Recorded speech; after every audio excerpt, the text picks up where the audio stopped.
Praise the lord. హల్లెలూయా. దేవుని పరిశుద్ధ నామానికి మహిమ కలుగును గాక. ప్రభుపేట ప్రియులైన మీ అందరికీ మా హృదయపూర్వకమైన శుభములు. కర్మేల్ రివైవల్ మినిస్ట్రీస్ తరపున కృప మీకు తోడుగా ఉండును గాక. ఆమేన్.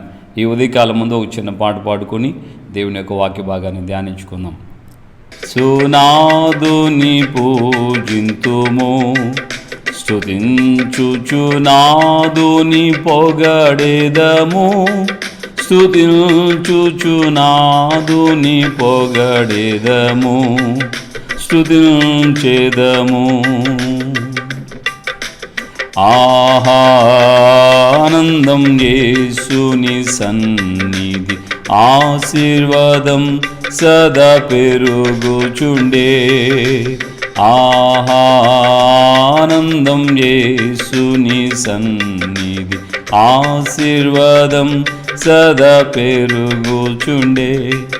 అదే నిజ మహోత్సవం, ఆయననీక విడువానే.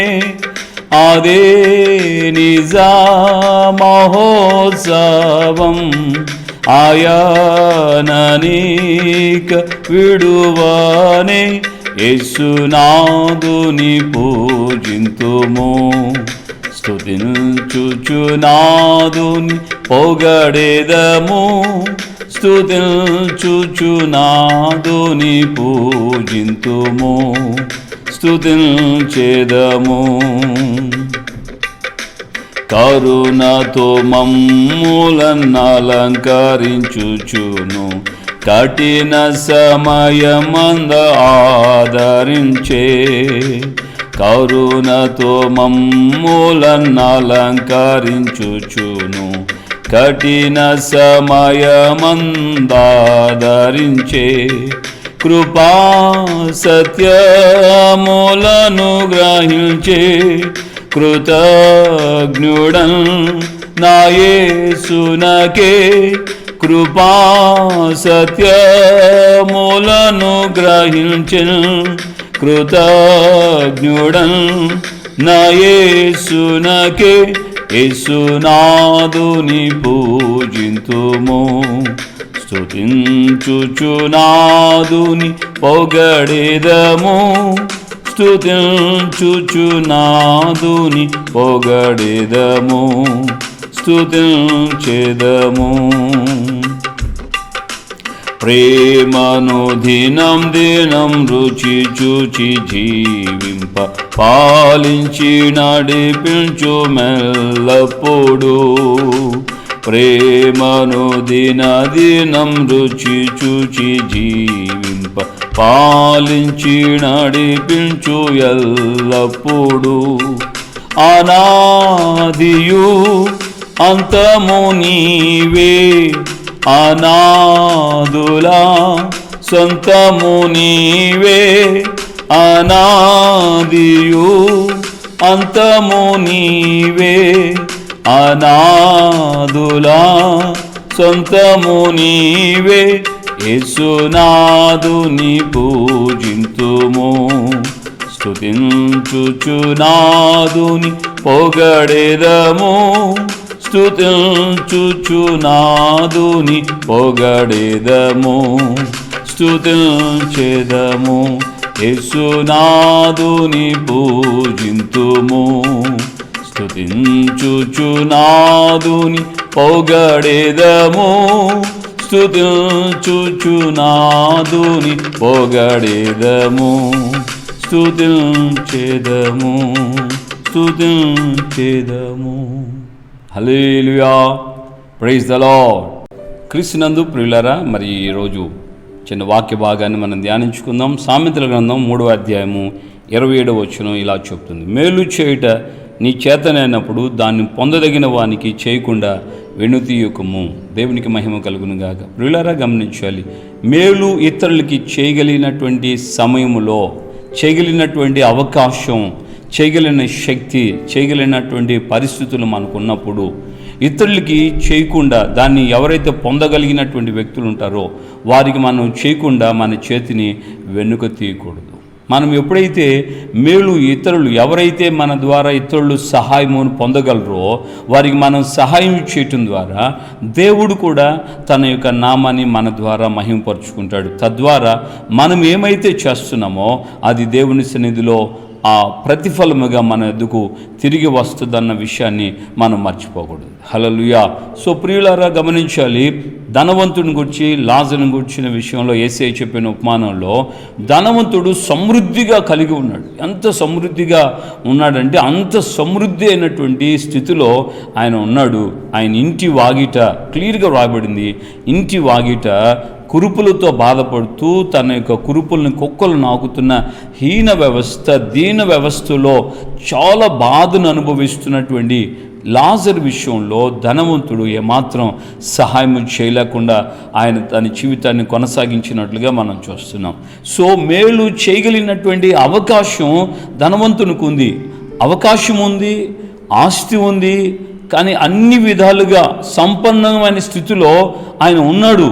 అయినప్పటికీ కూడా ఆయనకి చేయాలన్న మనస్తత్వం రాలేదు. అందువలన ఆయన యొక్క జీవితంలో ధనవంతుడు సహాయం చేయలేదు, కానీ బీదవాడు దరిద్రుడైన లాజరు ఆయన ఇంటిలో బల్ల మీద నుండి కింద పడినటువంటి రొట్టె ముక్కలను తినడానికి సిద్ధపడి ఆ విధంగా తన జీవితాన్ని తింటూ అలాగే తన స్థితిలో, తన హీన స్థితిలో కూడా దేవుని ఘనపరిచాడు తప్ప దేవుని మీద ఎన్నడూ కూడా సన్నుకోలేదు. నాకెందుకు ఈ దుర్వ్యవస్థ, నా కళ్ళ ముందే ధనవంతుడు ఇంత సుఖభోగంగా ఉన్నాడు, నేను విశ్వాసంతో ఉన్నాను, కానీ నా జీవితం ఈ దుర్భరమైన పరిస్థితుల్లో ఉందన్నటువంటి విషయంలో దేవుని మీద ఎన్నడూ కూడా దరిద్రుడైనటువంటి లాజరు సనగలేదు.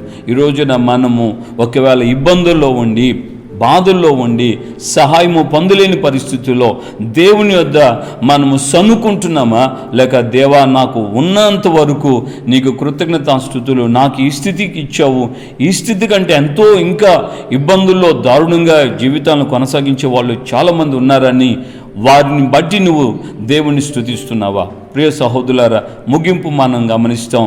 విశ్వాసాన్ని కాపాడి దరిద్రుడిగా ఉన్నప్పటికీ అక్షర సంబంధంగా అనారోగ్య పరిస్థితుల్లో విశ్వాసమందు ఐశ్వర్యవంతుడిగా ఉన్నాడు. అందువలన ధనవంతుని లాజరు యొక్క ఆ పారాగ్రాఫ్లో, ఆ యొక్క ఉపమానంలో లాజరు చనిపోయిన తర్వాత దేవదూతలు ఆయన తీసుకొని వెళ్ళారు అబ్రహాము రొమ్మునికి. అదే సమయంలో ధనవంతుడు చనిపోతే నరకమునకు, పాతాళమునకు ఎడవబడ్డాడన్న విషయాన్ని మనం జ్ఞాపం చేసుకోలేదు. ధనవంతుడు వేరే ఏ పాపం చేయలేదు. మేలు చేయకపోవటమే ఆయన చేసిన పాపం, కనికరించకపోవటమే ఆయన చేసిన పాపం. నా ప్రియ సహోదరి, దేవుని బిడ్డలారా, సహోదరుడా, నీ చేతన అవుతుంది కదా, నీకుంది కదా, నీ స్థానము, నీ స్థాయి అంత ఉంది కదా, దేవుడు నీకు ఇచ్చాడు కదా, మరి నువ్వు ఎందుకు చేయలేకపోతున్నావు? నువ్వు బీదల్ని కరుణిస్తే, కనికరిస్తే యెహోవాకు అప్పిచ్చిన వాడు అని దేవుని యొక్క లేఖనం తేటగా చెబుతుంది. కనుక నీ యొక్క వ్యక్తిగత జీవితంలో జ్ఞాపం చేసుకో, తప్పనిసరిగా మేలు చేయటం ఇతరులకి చేతనైనప్పుడు వారికి సహాయం చేయి. ఇంకొక విషయాన్ని జ్ఞాపం చేస్తున్నాను. మధ్యాహ్న వేళ 3 గంటలప్పుడు దేవాలయంలోకి వెళుతున్న వేళలో శృంగారం అనే ఆ దేవాలయపు గుమ్మం దగ్గర 40 సంవత్సరాలుగా కుంటివాడుగా ఉన్నటువంటి వ్యక్తిని దావీదుడు, పేతురు, యోహానులు ఏమని చెప్తున్నారో తెలుసు కదా? ఇదిగో మాకు కలిగి ఉన్నదే మేము నీకు ఇస్తాము, మా వైపు తేరు చూడు, మాకైతే ఏమైతే కలిగి ఉన్నామో అదే నీకు ఇస్తామని చెప్పి నజరేయుని యేసు నామమున ఆ కుంటివాడికి చేయించి వాడిని పైకి లేపగానే వాడు దిగ్గున లేచి పాదములు నిలిపి గంతులు వేస్తూ వారితో కూడా దేవాలయంలోకి వెళ్ళి దేవుని గణపరిచినట్లుగా మనం లేఖనాల్లో చూస్తున్నాం. మరి ఈ రోజున నీకు కలిగి ఉన్నది అక్షర సంబంధంగాను, ఆత్మ సంబంధంగాను ఇతరులకు ఇవ్వగలిగితే, ఇతరులు పొందగలిగినప్పుడు వారికి సహాయం చేయగలిగితే నిత్యముగా ప్రభు నీకు నీ యొక్క జీవితం ద్వారా ఆయన తన నామాన్ని మహిమ తెచ్చుకుంటాడు. అదే సమయంలో నీకు రావలసిన ప్రతిఫలం దేవునికి అనుగ్రహిస్తాడు. ఒక్క కుంటివాడిని ఈ దావీదుడు, పేతురు, యోహానులు వారు కలిగి ఉన్నటువంటి ఆ శక్తి ద్వారా ఆ కుంటివాడిని లేపారు, బాగు చేశారు. అదే సమయంలో మనం గమనించినట్లయితే దేవుని యొక్క లేఖనం తేటగా చెప్తుంది. ఆ యొక్క కుంటి వ్యక్తిని బట్టి, బాగుపడిన ఆ వ్యక్తిని బట్టి వేలకు వేల మంది రక్షణలోకి నడిపించబడినట్లుగా, సంఘంలోకి చేర్చబడినట్లుగా దేవుని లేఖనం తేటగా చెప్తుంది. మరి ఈ రోజున నీవు ఆధ్యాత్మికంగాను శారీరకంగాను మేలు పొందగలిగిన వారికి తప్పనిసరిగా క్రీస్తుని గురించి నువ్వు ప్రకటన చేయి. ఇబ్బందుల్లో, దుఃఖంలో, వేదనలో, చౌబ్రతుకుల మధ్యలో ఉన్నటువంటి కుటుంబాలకి నువ్వు ప్రకటన చేయి. యేసే నామాన్ని, వారికి విడుదల, స్వస్థత ఆయన అనుగ్రహిస్తాడు. ఆయన తన నామాన్ని ఘనపరుచుకుంటాడు. నీ ద్వారా నీ నోటి మాటను ఉపయోగిస్తే చాలు, అద్భుత కార్యాలు వెంట దేవుడు చేస్తాడు. ప్రభు నీకు తోడై ఉండి నిన్ను నడిపించునుగాక. ఆమెన్. ప్రార్థన చేసుకుందాం. ప్రేమాస్వరూపి మీకు వందనాలు. ఈ ఉదయకాలం ముందు నా ప్రభువా, నాయన మీ లేఖనాల ద్వారా నాతో మాతో మీరు మాట్లాడినందుకు స్తోత్రం చెల్లిస్తున్నాను. యేసయ్య, నిజమే, మేలు పొందగలిగిన వారికి మేము చేతనైనటువంటి వేళలో మేము వారికి సహాయము చేసినప్పుడు వారి జీవితాల్లో ఏ విధంగా దీవించబడతాయో, వారిని బట్టి మీ నామం మా ద్వారా ఎలా ఘనపరచబడుతుందో, తద్వారా మీరు మమ్మల్ని ఎలా ఆస్వాదిస్తారో తేటగా మీ లేఖనాల ద్వారా తేటపరిచారు. కనుక అక్షర సంబంధంగాను ఆత్మ సంబంధంగాను మేము అయ్యా మేలు పొందగలిగిన వ్యక్తులకి మేము సహాయం చేస్తూ మీ నామాన్ని ఘనపరచుటకు, మీ రాకుడికి రాజ్యానికి మేము సిద్ధపట్టుకు సహాయం చేయమని యేసయ్య పరిశుద్ధ నామంలో ప్రార్థన చేసి పొంది ఉన్నాము తండ్రి. ఆమెన్. మన ప్రభువైన యేసుక్రీస్తు కృపయు, తండ్రి అయిన దేవుని ప్రేమ, పరిశుద్ధాత్మిక అన్యోన్య సహవాసం, సమాధానం ఇప్పుడు ఎల్లప్పుడూ సకల పరిశుద్ధులకి మనకును ప్రభు రాకడ వరకు తోడై ఉండి నడిపించునుగాక. Amen, amen, amen. హల్లెలూయా. ప్రభుపేట అందరికీ వందనాలు. మా కొరకు మీరు ప్రార్థన చేయండి. ప్రభు మీకు తోడుగా ఉన్నాను గాక. ఆమెన్.